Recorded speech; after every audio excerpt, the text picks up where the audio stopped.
Show me your glory.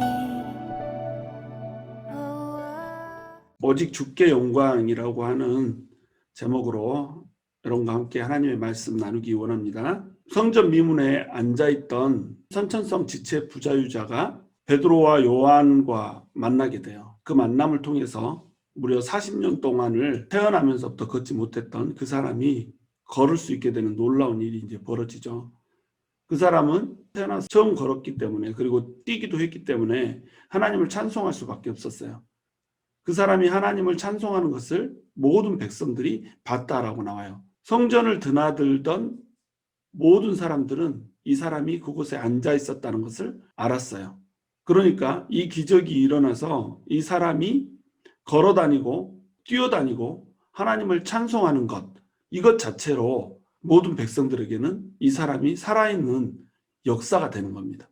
하나님이 살아계심이 증거가 되고 예수님께서 승천하셔서 하나님의 보좌 우편에 앉아서 아직도 천상의 사역을 하면서 사람들을 구원하시기를 원하시고 고치시기를 원하신다라고 하는 것을 명백히 보여주는 사건이 바로 이 사건이었다는 거죠. 여러분, 이 시대는 기적이 드문 세상이에요. 그리고 기적에 목말라 있는 세상이에요. 이런 세대에서 우리 스스로가 하나님의 기적이 되어야 된다는 거죠. 예수님은 하나님 보좌 우편에 앉아 계셔서 지금도 우리에게 여전히 일하기를 원하세요.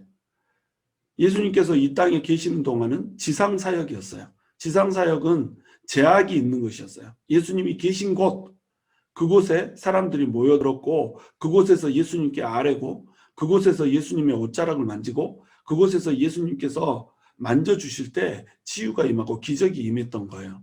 근데 예수님께서는 천상으로 올라가셔서 이제 천상에서 천상 사역을 하시는 겁니다. 성령님을 우리에게 보내주셨고 그 성령님은 우리 안에서 마음껏 운행을 하신다는 겁니다. 그렇기 때문에 예수님의 지상에 계시지 않고 천상에 올라가 계시는 지금 이 시대의 시점이야말로 하나님의 기적이 얼마든지 풍성하게 베풀어 줄 수 있는 이런 시대라는 거예요. 우리는 지금 그런 시대를 살고 있는 겁니다. 그러므로 우리가 하나님의 기적이 돼야 되는 거예요. 성전 미문에 40년 동안 걷지 못하던 사람이 단 한순간에 걷게 되는 이 놀라운 일이 일어났던 것처럼 이런 일들이 우리에게도 일어나야 된다는 거죠. 우리에게 있는 고통과 우리에게 있는 모든 인생의 장애물들이 하나님의 은혜로 인해서 거두어져야 된다는 거예요. 하나님께서는 오늘 이 시간에도 우리에게 은혜 베푸시기를 원하세요. 여러분, 인생에 힘든 일이 있고 주저앉아 있는 일이 있으면, 내가 정말로 주저앉아서 걸을 수 없다라고 생각되는 그런 일이 있으면 하나님의 은혜 앞으로 나아가는 겁니다. 그러면 하나님께서 은혜를 베푸시고 하나님께서 일어나 걷게 하시고 뛰게도 하시며 하나님을 찬송하게 하는 그런 놀라운 은혜를 베풀어 주실 거예요. 그러고 나면 그 자체가 영광인 삶이 되는 겁니다. 이 사람이 걸어 다니는 거, 이 사람이 뛰어다니는 거, 이 사람이 하나님을 찬미하던 거, 그 어두운 얼굴로 늘 앉아서 구걸하던 그 손이 펄쩍펄쩍 뛰어다니면서 하나님을 찬송하니 이것이 얼마나 영광이 되겠어요. 이 사람은 다른 사람에게 나는 주님이 낫게 해주셨어요 라고 하는 말을 굳이 할 필요가 없는 거예요. 모든 사람이 그 사람이 어떤 처지에 있는지를 알던 사람이거든요. 그러니까 그 사람의 존재 자체가 하나님의 영광을 모든 사람에게 드러내는 삶이 된다는 거예요. 여러분의 삶이 여러분 주변에 있는 사람들에게 널리 알려져 버렸어요. 부끄러운 일이 있고 하나님의 자녀로서 면이 안 서는 이런 일들을 경험하며 살아요. 그러나 하나님께서 은혜를 베푸시면 역전이 일어날 거라는 거예요. 그 역전은 지금까지 우리를 조롱했고 지금까지 우리를 비웃으며 우리가 믿는 하나님을 아무것도 아닌 것처럼 여겼던 그 개념의 혁명을 가져올 거예요. 우리를 통하여서 그들은 하나님을 똑똑히 보게 될 것이고 우리를 통하여서 그들은 하나님의 은혜가 어떠한 것인지를 목격하게 될 거예요. 그런 삶이 우리에게 펼쳐져야 된다는 겁니다. 10절에 보면 그가 본래 성전 미문에 앉아 구걸하던 사람인 줄 알고 그에게 일어난 일로 인하여 심히 놀랍게 여기며 놀라니라. 그가 본래 성전 미문에 앉아, 원래부터 성전 미문에 앉아서 구걸하던 사람인 줄을 모든 사람이 알았다는 거예요. 그러면 이 사람 나이가 40세였다고 이제 이후에 나오거든요. 그러면 예수님이 성전을 자주 드나드셨잖아요. 그럼 예수님께서 성전을 드나드실 때에 성전 미문에서 구걸하던 사람을 예수님은 만났을까요? 만나지 않았을까요? 당연히 예수님 만났죠. 그런데 예수님께서는 이 성전 미문에 앉아서 구걸하던 사람을 고치지 않고 지나치셨단 말입니다. 고통이 있고 아픔이 있으면 결코 지나치지 못하고 불쌍히 여기며 민망히 여기던 그 예수님께서 왜 이 사람은 그냥 지나쳤을까요? 저는 이것은 예수님께서 분명히 사도들을 위하여서 남겨둔 기적이라고 생각을 해요. 이제 새로운 시대가 왔고 교회 시대가 도래했으므로 이것을 사람들 앞에 공표해야 되는 겁니다. 이 공표하는 데에 기적이라고 하는 것이 사람들 앞에 드러나야 된다는 거예요. 그리고 이 기적을 통해서 하나님의 말씀이 선포돼야 된다는 겁니다. 그때를 위해서 이 사람은 베드로와 요한의 몫으로 남겨진 기적이라고 하는 것이죠. 여러분, 우리 이 일이 풀리지 않고 우리의 고통이 오래 지속되며 우리의 기도가 오랜 시간 동안 응답이 안 되는 것, 그것은 하나님께서 더디 오시는 것이 아니라 하나님의 때가 있는 거예요. 우리 일이 풀리지 않고 우리 직장이 빨리 열리지 않고 우리의 사업장이 막히고 장애가 생기고 문제들이 생기는 것, 이것들은 하나님의 때가 되면 열린다는 거죠.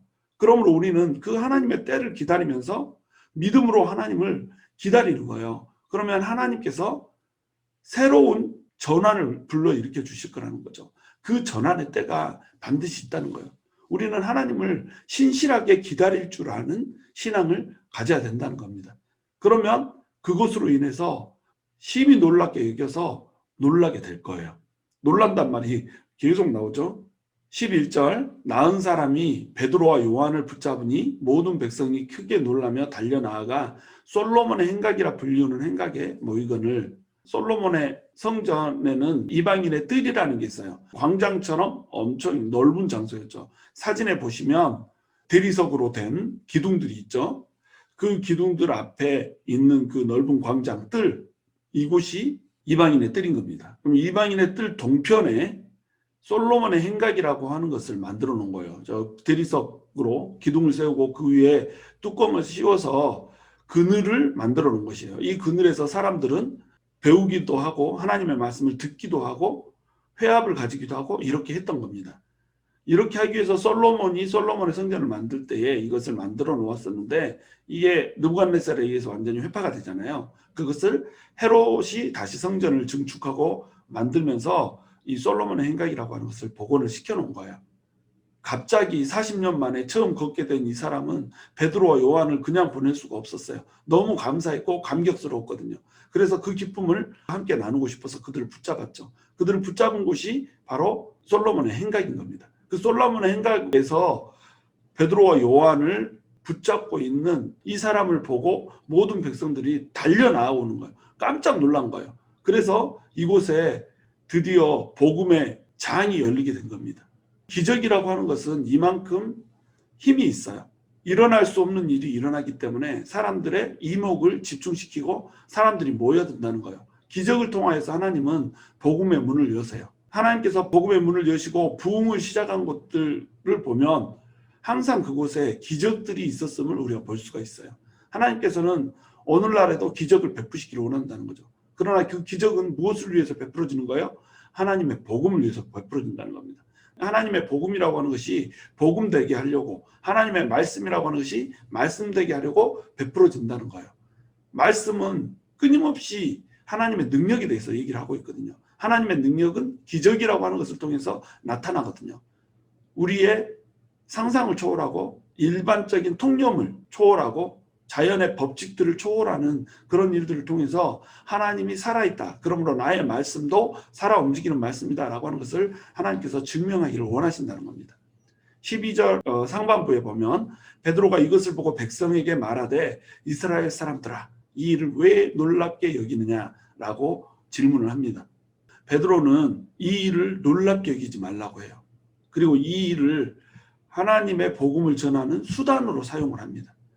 이제 어텐션이 생겼잖아요. 사람들이 주목하여서 보잖아요. 이 주목하여서 보는 이 순간을 복음을 전하는 계기로 사용을 한다는 겁니다. 기적은 기적일 뿐이에요. 이 기적을 통하여서 하나님의 말씀이 선포가 돼야 되는 겁니다. 그렇기 때문에 베드로는 지금 이 기회를 설교의 기회로 삼고 있는 거예요.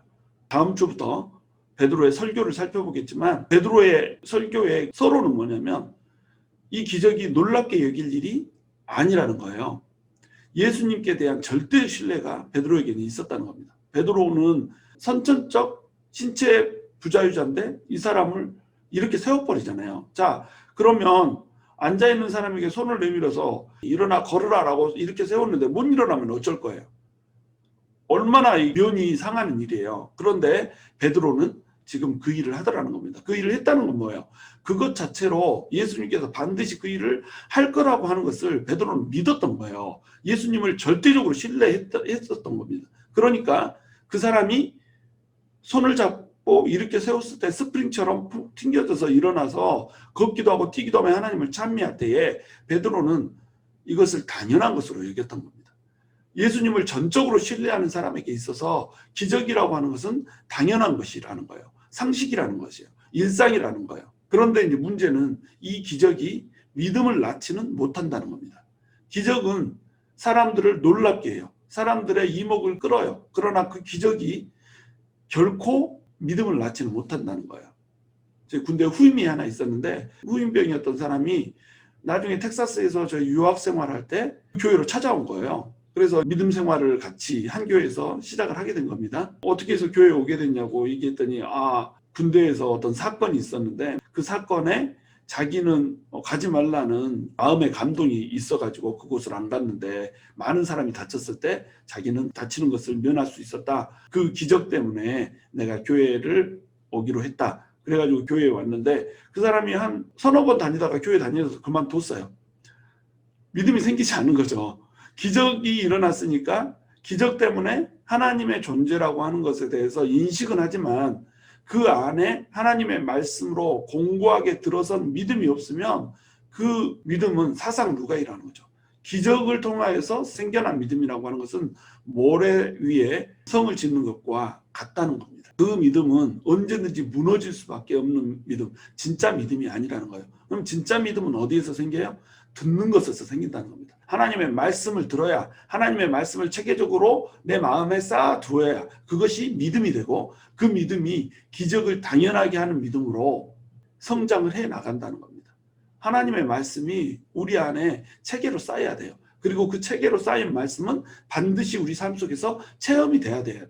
그러니까 체계와 체험이라고 하는 이 두 체시들, 이들이 둘이 모여야 진짜 믿음이 된다는 거예요. 살아있는 믿음이 된다는 겁니다. 12절 하반절에 보면 우리 개인의 권능과 경건으로 이 사람을 걷게 한 것처럼 왜 우리를 주목하느냐라고 말합니다. 우리 개인의 권능과 경건으로 된 것이 아니라는 거예요. 방금 사람들은 베드로와 요한이 40년 된 신체 부자유자를 일으켜 세우는 것을 목격을 했어요.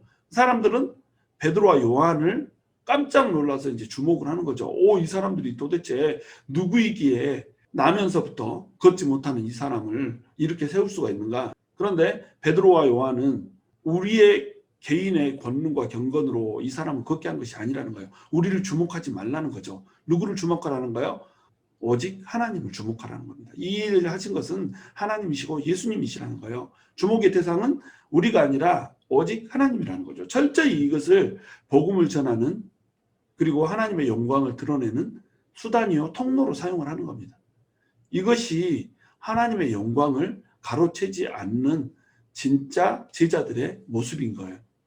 여러분, 우리는 많은 순간에 하나님의 영광을 가로채요. 관심을 끌고 싶어요. 조금만 무슨 아는 것이 있으면 아는 척을 해야 되고, 조금만 열매를 맺혔으면 이 일을 해낸 나에 대해서 스스로 대견스럽게 하면서 하나님은 쏙 사라져 버려요.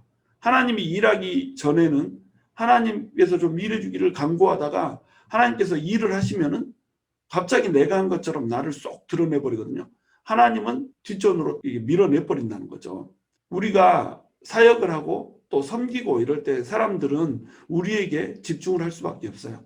예를 들어서 우리가 어떤 사람을 굉장히 많이 사랑을 베풀어 줬다. 사람들은 우리를 보면서 이렇게 얘기할 거예요. 저 사람은 정말로 믿음이 신실한 사람이어서 하나님의 자녀로서의 자격이 있어 하면서 막 우리를 쳐다보면 어떻게 되죠? 우리가 교만해진다는 겁니다. 도덕적 교만이 생기는 거예요. 성경을 막 깨닫게 해주는 은혜를 하나님께서 막 주셔요. 그래서 성경적인 지식이 막 쌓여요. 그러면 어떻게 돼요? 교만해지는 거예요. 마치 내가 똑똑해서 그것을 알게 되는 것처럼 지적 교만이 생기는 거죠. 하나님께서 은혜를 베풀어 주셔서 막 기적적으로 돈이 많이 벌려지고 1년에 100만 불씩 막 헌금을 할 수 있는 이런 사람이 된다. 이러면 어때요? 마치 하나님이 아니라 내가 교회를 먹여 살리는 것처럼 교만이 생기는 거예요. 권력적인 교만이 생기는 거죠. 기도할 때마다 병든 사람이 낫고 하나님의 그 놀라운 기적 행함이 막 임하고 또 하나님의 환상도 보고 놀라운 비밀들이 나를 통하여서 펼쳐지고 이러면 어때요? 또 교만해지는 거예요. 내가 하나님이 아니잖아요. 그런데 내가 마치 하나님인 것처럼 교만해진단 말이죠. 그래서 다른 사람들 무시하고 다른 사람들에게 폭언을 하고 막 이런 사람들이 생긴다는 말이죠. 이건 뭐예요? 하나님의 영광을 자기가 가로채는 겁니다. 영적인 교만이 생긴 거예요. 그래서 사람들에게 막 충고하고 사람들에게 막 지적질하고 이러고 다닌다는 겁니다. 충고라고 하는 것은 그 사람이 나를 익히 알 때 그리고 나를 통해서 충고를 받아들일 수 있을 때 이럴 때 하는 게 충고잖아요. 근데 모든 부분에서 그 사람보다 내가 좀 더 낫다라고 생각을 하는 거예요. 교만한 마음이 있는 거죠. 그러니까 그 사람하고 나하고 아무런 어떤 라포가 형성되어 있지 않고 만난 지 한 달, 2달밖에 안 됐는데 그 사람에게 충고를 한단 말이죠. 어떤 사람이 셀장이고 또 다른 어떤 사람은 다른 셀의 셀장이다. 이럴 때 어떤 일이 벌어지냐면 이쪽 셀에서 힘들어하는 사람이 다른 셀장에게 막 얘기를 하는 경우가 생겨요. 그러면 다른 셀장이 와가지고 이 셀원의 셀장에게 막 충고를 막 하는 겁니다. 그렇게 셀을 운영을 하면 안 되고요. 아니 누가 가르치라고 했냐고요. 이것이 교만에서 생기는 겁니다. 자기가 하나님 역할을 하는 거죠. 하나님의 영광을 가로채버리면 안 돼요. 우리 개인의 권능과 경건으로는 아무것도 할 수가 없어요. 우리는 어떤 일을 이루어내면 그것이 마치 우리가 열심히 기도해서 우리가 경건해서 우리가 영적이어서 그런 것처럼 착각을 해요. 그렇지 않아요. 우리는 사역적인 열매를 낼 만큼 그리고 어떤 기적을 일으켜낼 만큼 영적일 수도 없고 경건할 수도 없고 권능을 가질 수도 없는 그런 존재예요. 다만 하나님이 우리를 빈 껍데기인 우리를 통로로 사용해주고 있을 뿐이라는 거예요. 그러므로 이런 일들이 있으면 있을수록 어때요? 겸손해지고 낮아지면서 하나님께 영광을 돌리고 하나님께만 관심이 집중될 수 있게 이렇게 해야 된다는 거예요. 지적으로, 돈으로, 권력적으로, 도덕적으로, 영적으로 어떠한 일이든지 다른 사람보다 하나님의 은혜를 더 받았다라고 생각되면 이 모든 것들을 하나님께 영광을 돌리면서 거저 받았으니 다른 사람에게 거저 나누어 주는 이런 삶을 살아야지. 그리고 그것이 하나님의 복음이 전달되는 통로가 될 수 있게 이렇게 사용해야지. 이것이 자기에게 사람들의 이목이 집중되는데 사용하면 절대로 안 된다는 겁니다. 모든 영광을 주님께 돌려야 돼요. 우리에게 기적이 필요합니다. 그리고 이 기적은 사람들의 이목을 불러일으킬 거예요. 그럴 때 우리는 어떻게 해야 돼요? 주목, 어텐션. 누구에게? 나에게 말고 하나님께. 이렇게 될 수 있어야 된다는 겁니다. 오직 하나님께만 영광이 되어지고 오직 하나님의 나라에만 도움이 되어지고 하나님의 복음만 튼실히 서가야 된다는 거예요.